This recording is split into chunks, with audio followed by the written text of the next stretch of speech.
ko do kan ɲininkali nana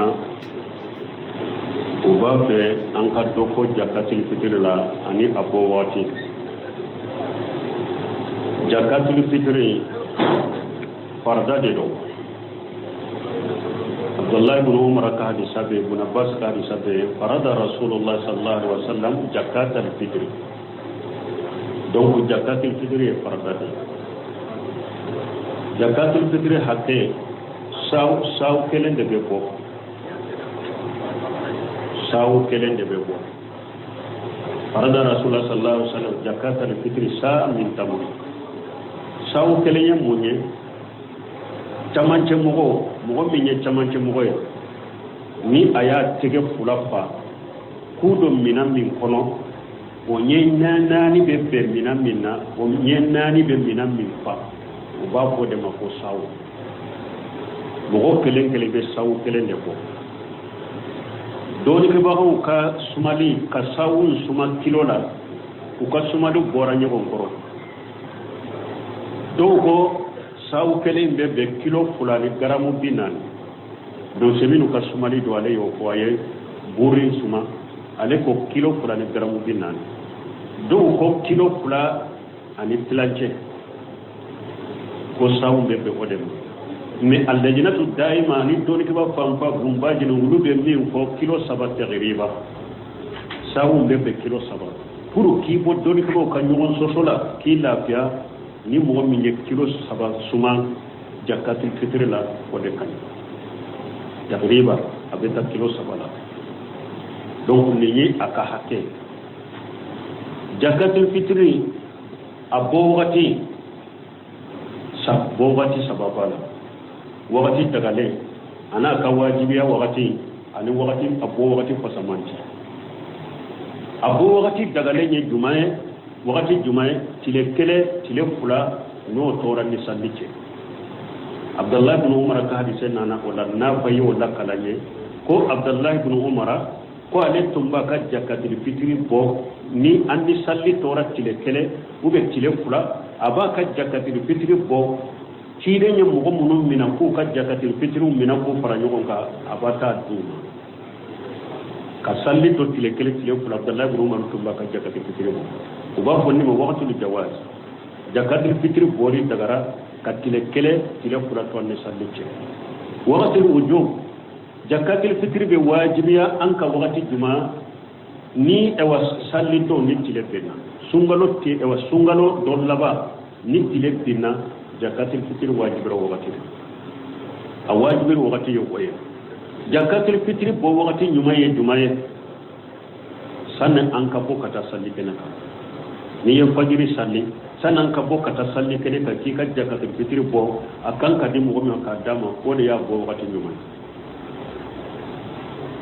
Donc nin ye a ka bɔ wagatiw ye. Ayiwa jakatil fitiri a bɛ bɔ juma na fɔlɔ. Abdullah ibn Umar ka hadisa sa'a min ta'am, Abu Sa'id al-Khudri a ko ciden ye jakatil fitiri a y'a kɛ farda ye olu kan, u k'a bɔ balo la,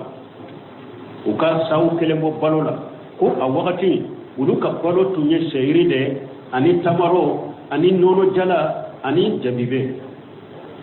ko olu tun b'a bɔ o de la. A ka hadisa wɛrɛ la a ko ciden ye jakatil fitiri kan ka farda ye, ko ciden tile la ko an tun b'a bɔ an ka balo dɔ la, ko a wagati an ka balo tun ye seyiri de ani tamarin ani nɔnɔ jala ani jabibe.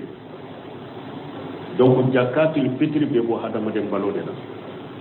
Hadamaden minnu bɛ yɔrɔ min dɔrɔn a ka balo ye min ye, jakatil fitiri bɛ bɔ o de la, hadamaden balo. Aw jakatil fitiri a bɛ di jɔnw ma, miskinɛw. A nafa ye mun ye? Ciden ko jakatil fitiri bɔlen tuhuratul lisa'i wa tuhmatul limasakin. A ko jakatil fitiri bɔli bɛ kɛ sababu ye ka sunbaga sɛnɛya, i ka sunna kuma lankolon ni ko lankolon minnu y'i sɔrɔ sunna, jakatil fitiri bɔli bi sɛnɛya ka olu de i sɛnɛya ka bɔ olu la. Ayiwa jakatil fitiri bɛ kɛ dumuni ye, fantanw fana ye sali dɔn. Hadisa dɔw la ciden ko sali dɔn a ye fantanw la kariya a k'u bɔ yaala la a ka dumuni d'u ma.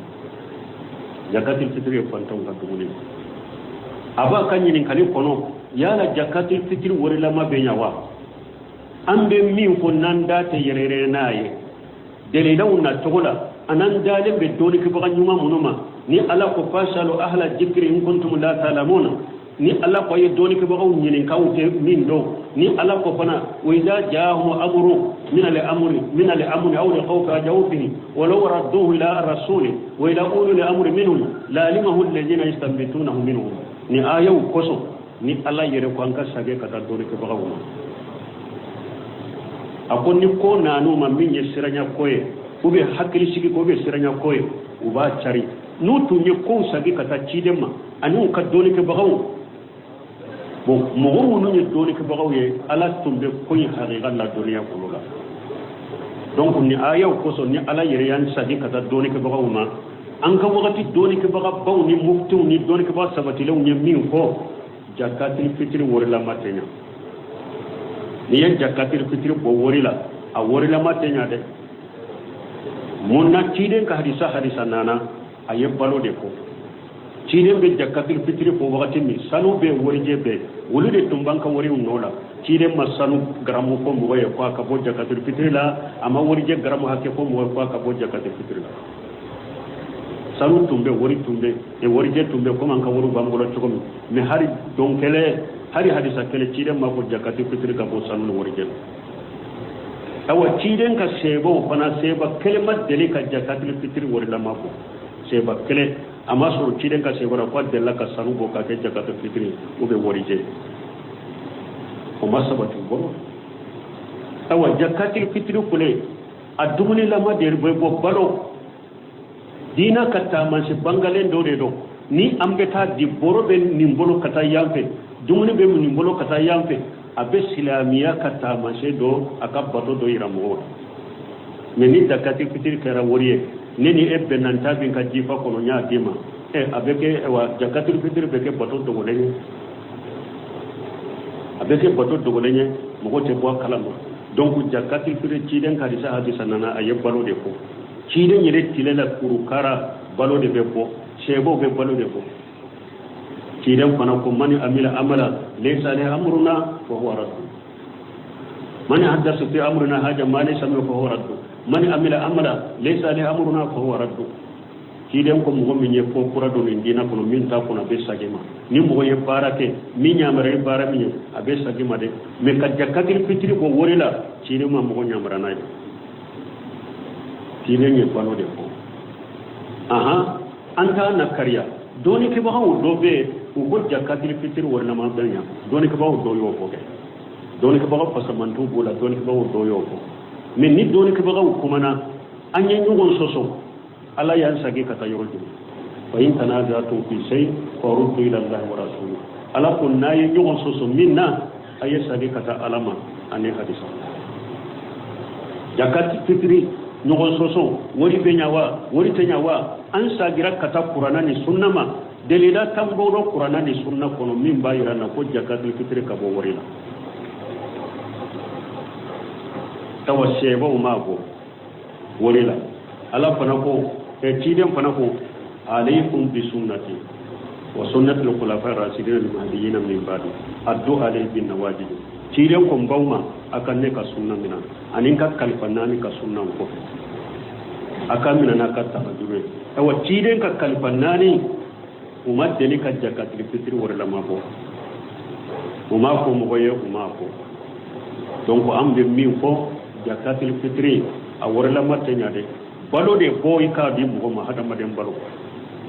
ni de be yoromi nu te balo mina e giya yoromi be balo mina donc wori ci ka do balo la yoro la ka do yoro pantawma am de fatawa ke minye jakatul fitri warla matanya Abu Hanifa kote de karsa ko Abu Hanifa yere ko ako ja sahali hadisi ko wa majabi tigi be kelen ala ya bila wunenka ka fo ni kiden ka hadisa sahara wode ne ka tasirai awa naye an kuma na ni an ka kuma ni qur'ana ni hadisa bora nyon koro ayan ka kuma bila majabi tigi be yanni ko imamuna safai ko wa ajmal muslimuna ala anna man sabana lahu sunnatu rasulullah sallallahu alaihi wasallam lam yahillu lahu an yadaha bi qawli ahad imamuna safa ko silama be bennaka ciren ka sunna bangira minna ko ninde ciren ka sunna ate daga nye an ko to mo shika kuma ka wala am ko ni be min fo jakatil fitri wala matenya am bode ka bi am bode ka sin atenya de allajnatu daimal muslimiyya wiya fatawa kenode bombaji ya fatawa kenode ako kuma wore min be ko jakatil fitri wala ma ko qawlun da'if ako ye kuma la fulende ako jamhuru be min ka ko jakatil fitri be bo balode la ate bo wori la ako de sahlende Ibn Shami rahimahullah ya fatawa kenode jakatil fitri wala matenya Sheikh Albani ayi fatawa kenode jakatil fitri wala matenya Sheikh Sani Fawzan ayi fatawa kenode jakatil fitri wala matenya Sheikh Abdul Musin Abadi uka fatawa bode ka jakatil fitri wala matenya tawa ambode ko bi ambode ko shini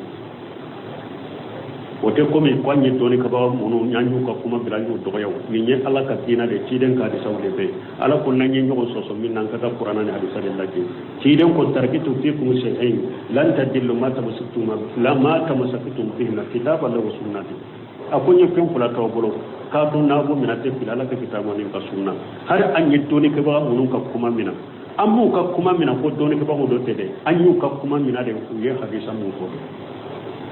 wulu de kap kuma woni hadisaw benna wulu de kuma nan hadisaw ko hadisaw bambolo delila wore side te mo wore side kap kuma te se kamina ciden ka hadisaw ko ciden ka sa sahalu bambolo se ba ko kuma ube mo wore sika kuma de tembina wulu ka kuma ko donc ambe mi ko wala jakatu fitira wa ninde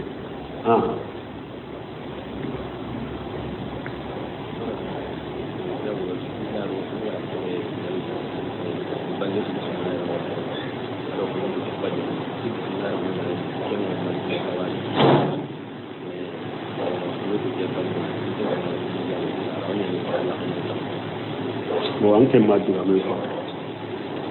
anya ma ka man duga men fa musara ta kana anya min ko an ko bismillah rahman rahim te maliki kama jabila bo kono to de bala ko anya kote ko do ko ayi iba so anda firila ko kono to de te maliki majabila ne bismillah rahman rahim ko libe maliki majabila ale de ma fam kono to inde be maliki kama jabila maliki kama jabila fajiri kunutu kanu nendo sani kata kumbele mina arakan laba sani katika kumbele mina arakan laba ibe kunutu kala abe maliki kama jabi ko me bismillah rahman rahim te maliki kama jabila kala sallira o de be risala kono wala tastaftiha bi bismillah rahman rahim ikani ka salli damina bismillah rahman rahim o de be maliki kama jabila bismillah ka bange sallila o te maliki kama jabila me kunutu koni ewa o be maliki kama jabila fajiri sani katay kumbele mina me anya ko togo mi bidare do sheba do adenya nyininka ako sheba imma ako e sallira ciden ko fe e sallira abubakar ko fe e sallira umar ko fe yala utumbe kunu to kalawa ako ya ayyubu ne ya muhdas ako nde kunu to e bidare sheba do ni ko de ako nde kunu to e bidare fajiri la Ahmad bin Hanbal yin kana kuruti bidiya de salle wa fajr la me akoni mugo min ba ke Ahmad ko sallat tigi ko fe na ba bangare ka mina donc kunutu de be mari kuma jabila bismillah rahman ko li taala donc kunutu nyaranya ko ka bange donc ka duma ka fajr la lesri to la dina da we bidai hari ana suka hadisa min bena ko cide mawuli atumbe kunutu kala ko kata fatu ibn baji ko hadisun dayib ako ye hadisan la kulende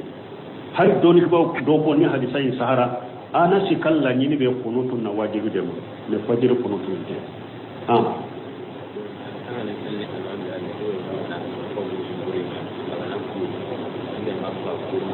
aga dumen manikam kule ko de ko sisa ko Ahmad bin Hanbali ko ni be salli min ko fe na ba kala ikatuga ko salla ko fe oti fa ko fe salli bale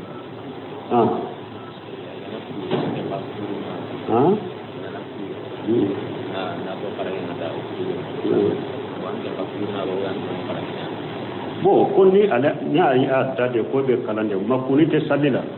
ni absana kata kumbele de mina ni ali babi ma makude e kana kunutu kala ebe ewa qur'ana yuro wore min kala ka sallira sana ali mami kata kumbele mina ifo ke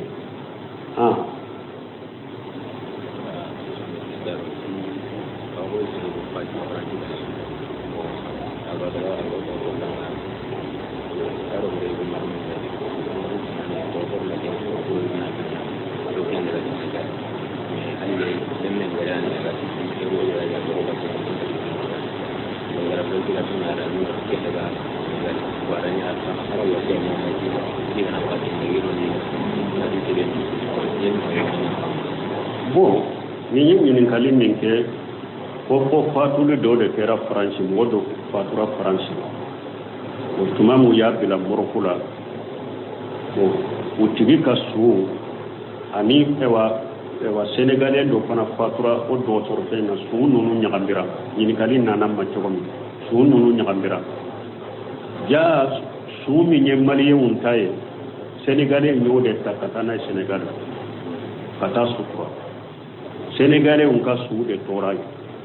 Mais ninnu talen u ye su min sɔrɔ ye, u ko nin t'an ka su ye dɛ. O dɔgɔtɔrɔ ko ni nin t'a ka su ye kɔni dɔrɔn a ka su taara Sénégal. Bon ko a y'a sɔrɔ su in ye wasiya kɛ fana ko u ka taa ale ka su dɔ a ka dugu de la ko nin bɛ cogo di. Bon nin masayila kidaya min kɛrɛnkɛrɛnlen min filɛ nin ye ne tɛ jaabili kɛ nin ka dɛ. Ninnu tigi u yɛrɛ bɛ yɔrɔ min karamɔgɔ minnu bɛ hakilima minnu bɛ u ka taa olu sɛgɛrɛ. Mais ne bɛ ɲininkali gɔrɔbali min jaabi dɔɔnikɛbaw y'a yira ni mɔgɔ ye wasiya kɛ ni fatura a ye n ka su dɔ nin yɔrɔ masina na. N'a y'a sɔrɔ a ko a ka su dɔ yɔrɔ min mɔgɔ fasamantiw de ka kaburuso dɔ o kaburuso mɔgɔ ɲumanw de bɛ yen a ko a ka su dɔ ka fara olu de kan. A ka su dɔ ni o yɔrɔ fana la musaka t'a la gɛlɛya t'a la ko nɔgɔ de don dugu kelen de don wala a bɛ se k'a ka wasiya bɔ a sira fɛ. N'a y'a kanu a ka gɛrɛ mɔgɔ ɲumanw ka kaburu la ni a suturali o yɔrɔ la fana a ka nɔgɔ gɛlɛya t'a la musaka t'a la donc a bɛ a ka wasiya bɔ a sira fɛ. Mais ni su ye wasiya kɛ a ye tan sutura yan fɛ a suturali o yɔrɔ la ni musaka de b'a la gɛlɛya de b'a la degun de b'a la a ka wasiya bɔli a sira fɛ wajibi t'aw kan. Hali n'a ma wasiya bɔ a sira fɛ a b'an silamɛ fatura yɔrɔ yɔrɔ dɔrɔn n'a bɛ yɔrɔ min ni silamɛ dugu don silamɛ kaburu bɔ yen dɔrɔn a y'a su dɔ ye wasira in bɔli a sira fɛ o t'aw kan. N'a y'a sɔrɔ yɔrɔ ka ja ou bien wari caman de bɛ bɔ a la ou bien n'a ko ni suuru ka taa yɛrɛ su yɛrɛ ka lahala bɛ yɛlɛma a tɛ ni wasiya bɔ a sira fɛ. A bɛ yɔrɔ min dɔrɔn a b'a su dɔ ye. Bon janko ni darura nala la ko min nin cogo su taara kaba taara jamana wɛrɛ la sutura kaba ni a kɔra a kasankara sali kɛra kan u y'a sutura silamɛ kaburu so min na ye a sutura yɔrɔ ye o yɔrɔ de. Mɔgɔ t'a fɔ tuguni ko i bɛ taa nin wɔgɔbɛ ko i b'a bɔ ko i bɛ taa dɔ yɔrɔ wɛrɛ wasiya ka ɲi tɛ bɔ a sira fɛ min darura kama.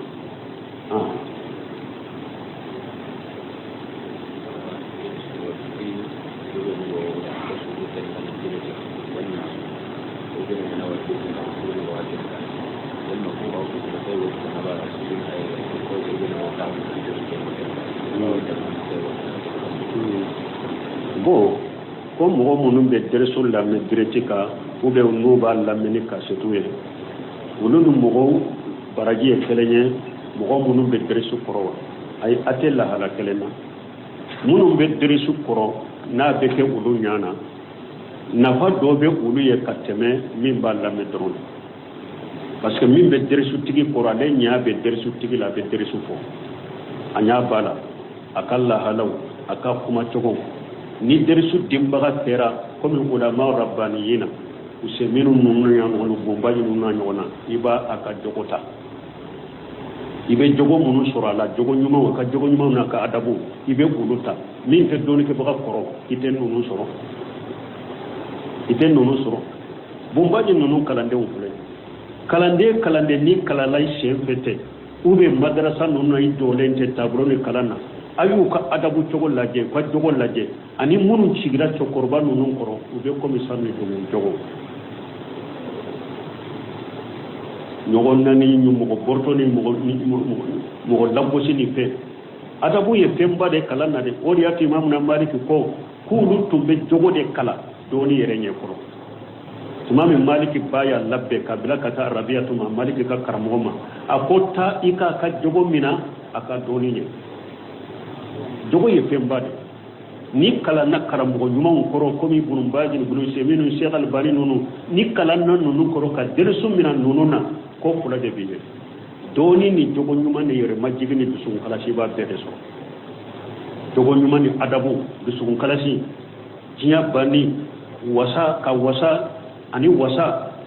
ani doni lugo kula bede fara nyogon ka ka demu donc oni mo min be ka setu lamme ube ba lamme direct ate jogo kala nyo o yola wa alaikum salam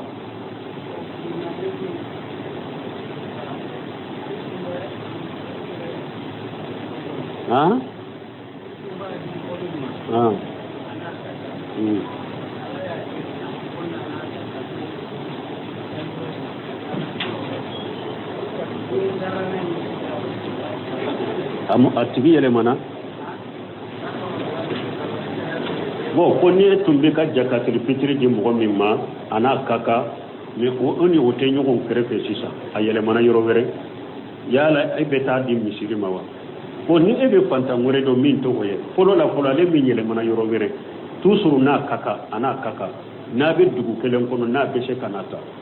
iba fo ka jakatul fitri fulede nata abenata sanan kata sandi kenen ube abe mugo yiraila isigi nyogo de yirila taji karasama salli kenen ni salli kenen jigina betata akaboye bolo abe mugo do yiraila ibeta kalifama ko ta benata o bolo na bora e bolo salli kenen ce droit banna ube ayina yirebe se kanata ayire benata sani salli kenen an kata salli kenen la abena ka jakatil fitr la basitala mais ni mugo do te dugu yire kono yire de an uga yere de ko ale te sekana ika di mo horema ki in kono isigi nyogo wore fantan wore laje ika dama boni ete fantando alimami misiri ni dalen bala ni femmi bilalai mo go munun kaka uba so ibe ta bila misiri la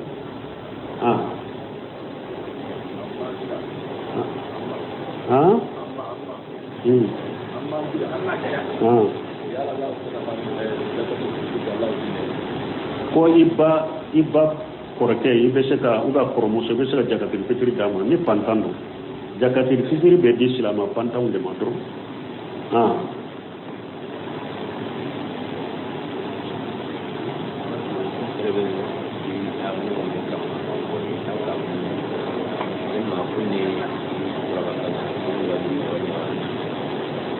ko ni mo min nya kabale mo be nyogo ka du kelen kono bo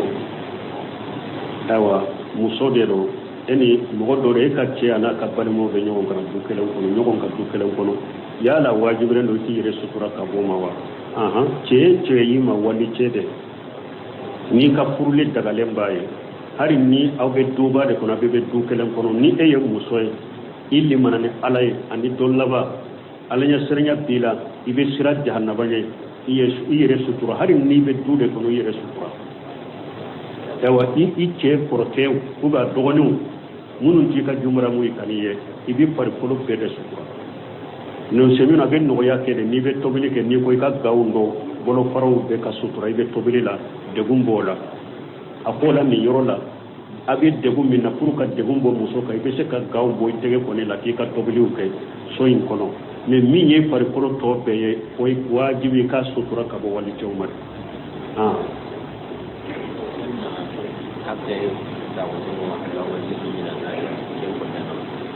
ko yala hatte sigili be allahumma ajirni minan an ko allahumma ajirni minan nar hadisan sah jan ko ka hatte sigili en koy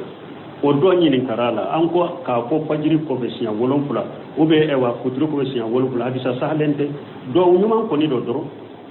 do nyuma do ibe se ka do kene ko mi do to me damana hakke kana sigi rela ni be fo ko ka ko fajiri ko be siya wolon fula o be kutru ko be siya wolon fula o sahlente o te hadisa sahlenye mais doni ko ko allahumma ajirni minan nar do nyuma de do ante mo bali ko kana do te nay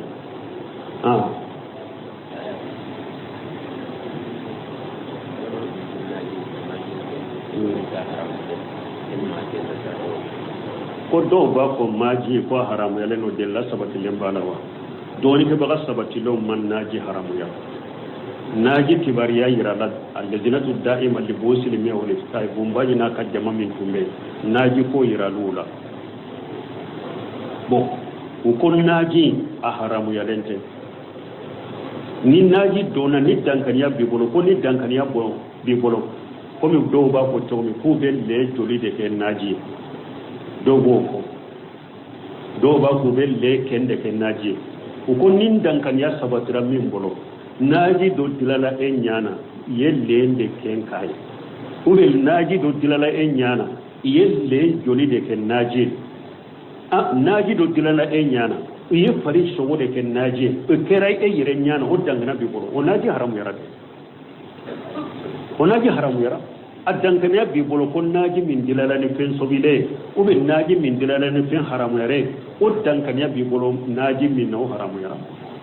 men ni o dangana ti bolo fen munu kulen nye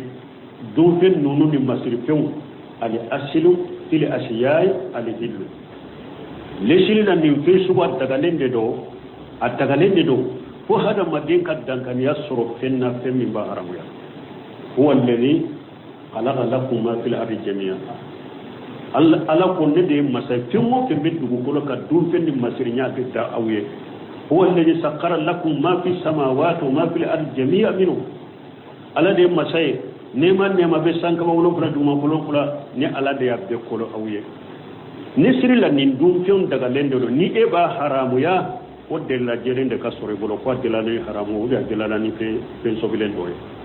donc o dia to ledinatu daima uluma lajini haramu ya parce que wulu sege sege lum bi sege di sege la ulum bila o kan naji e waddi la nyoro sege sege uluma dankan ya sisro ko naji be dilani fe sobilen ube ba dilani fe haramu ya ulumu de la sore ulu yu kan mo bila jian ko naji dilani nyoro ka sege sege abe dilani munu nye dalila masabatu lu bolo ko abe dilani fen haramu ya lenye dalila masabatu lu bolo ko abe dilani fen sobilenye u kon naji haramu ya lente uluma haramu ya ibnu usaymin rahimahullah anyini karan naji la ako alete naji haramu ya le aleta ko naji haramu ya le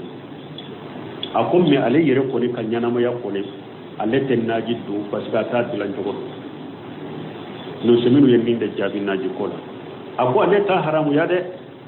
mais ale yere ko ni kelen kanyana ma ya ko no ale ta parce que asika sika balela dama yere buka ila ma yere buka ale ta dilan jogo do donc ale ta do ale yere ya atto na yere projet mais ata ko haram ya le subhanaka allahumma rabbana bihamdika ashhadu an la ilaha illa anta astaghfiruka wa atubu ilayk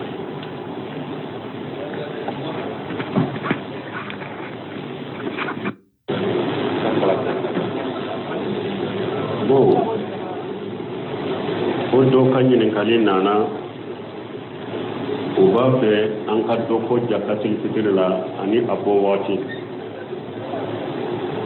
jakatul fitr farda de do Abdullah ibn Umar ka hadis sabe ibn Abbas ka hadis sabe farada Rasulullah sallallahu alaihi wasallam jakatul fitr donc jakatul fitr est farda jakatul fitr hatte saw kelen de bebo saw kelen de bebo farada Rasulullah sallallahu alaihi wasallam jakatul fitr sa min tamur saw kelen ya munye chamanche mugo minye chamanche mugo ni aya tege fulafa kudo minam min kono o nyenya nani be minam minna o nyenya nani be minam min fa o ba ko de mako saw mugo kelen be saw kelen de ko doni ke ba ko ka sumali ka sawun suma kilola ko ka sumalu bora nyogon koro dogo saw kelen be kilo fulani garamu binan do seminu ka sumali do ale yo ko aye burin suma ale ko kilo fulani garamu binan do ko kilo fula ani planche ko saw be odem mais al-lajnatu daima ni doni ke ba fampa bumbaji no wulube min ko kilo sabat tagriba saw be kilo sabat pour ki bo doni ke ba kan nyon sosola ki lafia ni mo mi ne kilo saba suma jakatul fitr la ko de kan taqriba abeta kilo saba la donc ni ni aka hate jakatul fitr abo wati sababala wakati dagale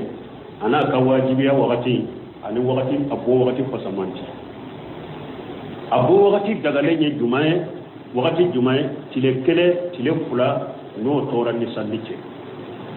Abdullah ibn Umar ka hadise nana wala na bayi wala kalanye ko Abdullah ibn Umar ko ale tumba ka jakatil fitri bo ni andi salli tora tile kele ube tile fula aba ka jakatil fitri bo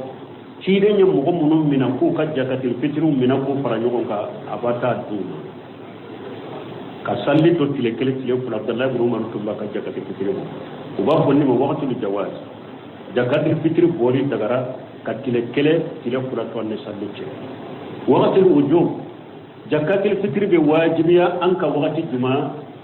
ni ewa salli to ni tile benna sungalo ti ewa sungalo don laba ni tile benna jakatil fitri wajibira waqti a wajibir waqti yo koye jakatil fitri bo waqti nyumaye jumaye sanan anka bo kata salli benna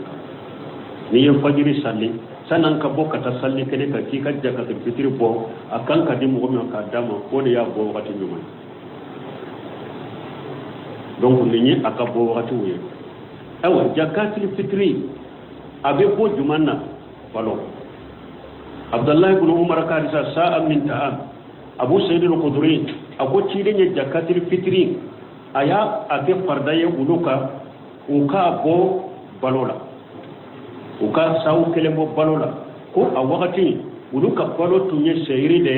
ani tamaro ani nono jala ani jabibe ko lu tumba ko odela aka harisa warela ako ciden jakatil fitri kanka fardai ko ciden tilela ko an tumba bo anka balo dola ko a wakati anka balo tunye seyri de ani tamarin ani nono jala ani jabibe donc jakatil fitri be bo hada maden balo dela hada maden munum be yoro mitro aka balo ye minye jakatil fitri be bo odela hada maden balo aw jakatil fitri abedi juma miskinu ada faye munye cidon ko jakatil fitri bolin tuhuratul lisa'i wa tuhmatul limasakin ako jakatil fitri boli be ke sababu ka sumbaga seneya ika sunna kuma lankulo ni ewa ko lankulo munum ni soro sunna jakatil fitri boli bi seneya ka ulude iseneya ka bo bulula ewa jakatil fitri be ke dumuniye fantaw fana salli do hadisa dola ciden ko salli do ayi fantaw la kariya aku bo yalala aka dumuni do jakatil fitri fantaw ka dumuni aba kanyini kali kono yala jakatil fitri wori lama be nyawa ambe min ko nanda te yerere naye delilaw na togola anan dale be doni ke baga nyuma munuma ni ala ko fasalu ahla dhikri in kuntum la ta'lamuna ni ala ko ye doni ke baga nyini kawte min do ni ala ko fana wa idha ja'ahum amru min al-amri aw al-khawfi ajawbihi wa law radduhu ila rasuli wa ila ulil amri minhum la limahu alladhina yastanbitunahu minhum ni ayaw koso ni ala yere ko anka sage kata doni ke baga wuma akon ni ko nanu ma min ye siranya koye ube hakili sigi ko be siranya koye uba chari nu tu ni ko sage kata chidema anu ka doni ke baga bo mo no ni doni ke baga ye ala tumbe ko yi haqiqa la duniya ko la donc ni ayaw koso ni ala yere yan sage kata doni ke baga wuma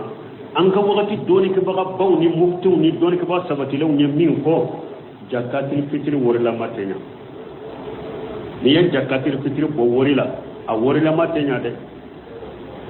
munna ciden ka hadisa nana aye balo de ko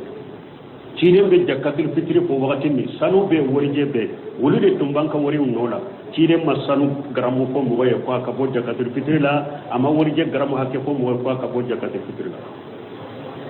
sanu tumbe wori tumbe e wori je tumbe ko man ka woru bangolo chokomi mi hari donkele hari hadisa kele ciden ma ko jakatil fitri ka bo sanu wori je awa ciden ka sebo bana seba kelemat deli ka jakatil fitri wori la mako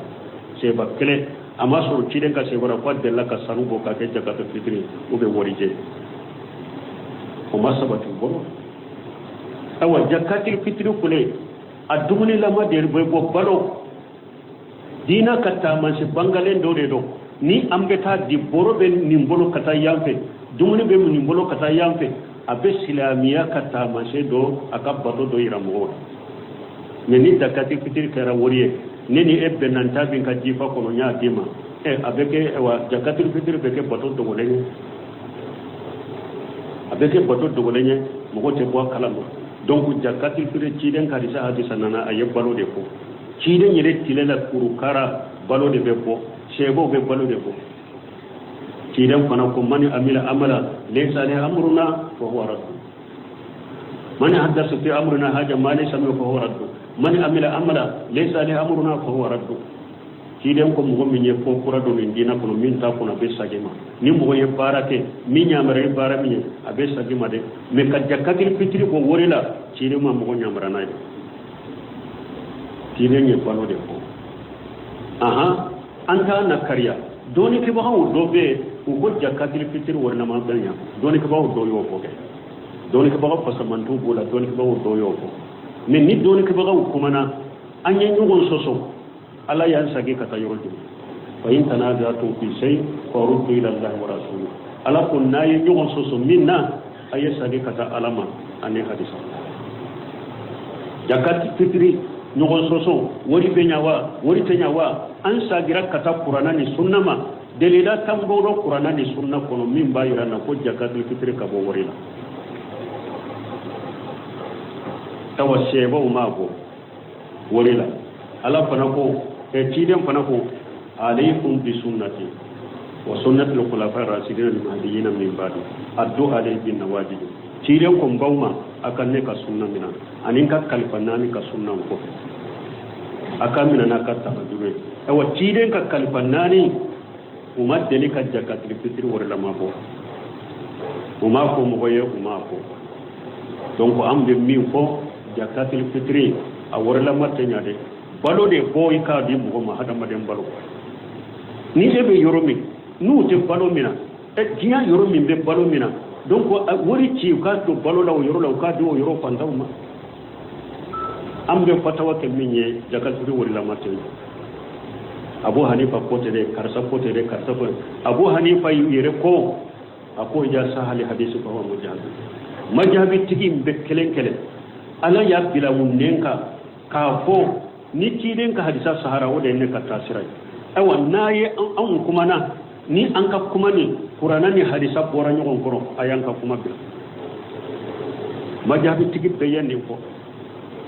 imamuna safai ko wa ajmal muslimuna ala anna man sabana lahu sunnatu rasulullah sallallahu alaihi wasallam lam yahillu lahu an yadaha bi qawli ahad imamuna safai ko silama be bennaka ciren ka sunna bangiran minna ko ninde ciren ka sunna ate daganye an ko toy mo shika kuma kam walam ko ni be min fo jakatil fitri wala matnya an bode kabbi an bode kasin atenya de allajinatu daimal muslimiyya ya fatawa kenode bombaji ya fatawa kenode ako kuma wuri min be ko jakatul fitr wala ma ko qawlun da'if ako ye kuma la fulende ako jamhuru be min ka ko jakatul fitr be bo balodela ate bo worila ako de sahlene no shemira rahimahullah ya fatawa kenode jakatul fitr wala matenya Sheikh Albani ayi fatawa kenode jakatul fitr wala matenya Sheikh Salih Fawzan ayi fatawa kenode jakatul fitr wala matenya Sheikh Abdul Musin Abari uka fatawa bode ka jakatul fitr wala matenya tawa ambode ko bi ambode ko shini wote ko mi kwanye toni ka ba munu nyanyu ka kuma bilanyu do yaw ni nye ala ka tina de ciden ka de sawde be ala ko nanye nyogo soso min nan ka ta qur'ana ni hadisa de laji ciden ko tarkitu fikum shay'ain lan tadillu ma tamasaktum la ma tamasaktum fihi kitaba la sunnati akunye fen fula taw bolo ka tun na go minate fil ala ka kitaba ni ka sunna har an yi toni ka ba munu ka kuma mina ammu ka kuma mina ko doni ka ba ho do tede anyu ka kuma mina de ku ye hadisa mu ko wulude kap kuma woni hadisaw benna wulude kuma nan hadisaw ko hadisaw bambolo delila wore side te mo wore side kap kuma te se kamina ciden ka hadisaw ko ciden ka sa sahalo bambolo se ba ko kuma ube mo wore sika kuma de tembina wulu ka kuma ko donc ambe min ko wala jakatul fitr wa ninde